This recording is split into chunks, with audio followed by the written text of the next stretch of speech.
নির্বাচন যে হবে সে হওয়ার ক্ষেত্রে এর যে অবাধ সুষ্ঠু নির্বাচনের বিষয় তো আমাদের এখনো সংশয় রয়েছে। অবাধ ও সুষ্ঠু নির্বাচন আয়োজন নিয়ে এখনও সংশয় প্রকাশ করেছে বিএনপি। দলটির সিনিয়র যুগ্ম মহাসচিব রুহুল কবির রিজভী বলেছেন, প্রশাসনের বিভিন্ন স্তরে এখনও দোসররা রয়ে গেছে, যারা নির্বাচনে প্রতিবন্ধকতা সৃষ্টির চেষ্টা করবে।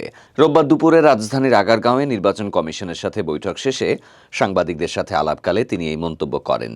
এর আগে রিজভীর নেতৃত্বে বিএনপির একটি প্রতিনিধি দল নির্বাচন কমিশনার আনোয়ারুল ইসলাম সরকার ও আব্দুর রহমান এলমাস উদের সাথে বৈঠক করে। এ সময় বিএনপি চেয়ারপারসনের উপদেষ্টা ইসমাইল জবিউল্লাহ উপস্থিত ছিলেন। রিজভী বলেন, অবাধ ও সুষ্ঠু নির্বাচন নিয়ে আমাদের এখনও সংশয় আছে, এজন্য আমরা কমিশনের প্রস্তুতি জানতে চেয়েছি। তিনি বলেন, কমিশন আমাদের আশ্বস্ত করেছে যে তারা সুষ্ঠু নির্বাচন আয়োজনের জন্য সুচারুভাবে প্রস্তুতি নিচ্ছে। তিনি আরও জানান, নির্বাচন কমিশনারদের সঙ্গে আরপিও এবং সীমানা পুনর্নির্ধারণ নিয়ে আলোচনা হয়েছে, প্রবাসীদের ভোটের ব্যাপারেও কথা হয়েছে। তবে সীমানা পুনর্নির্ধারণে কোনো নির্দিষ্ট আসন নিয়ে আলোচনা হয়নি।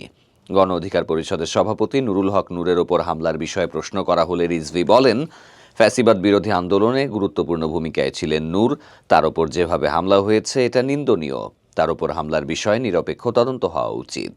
আরেক প্রশ্নের জবাবে তিনি বলেন, কে নিবন্ধন পাবে কে পাবে না এটা কমিশনের ওপর নির্ভর করে।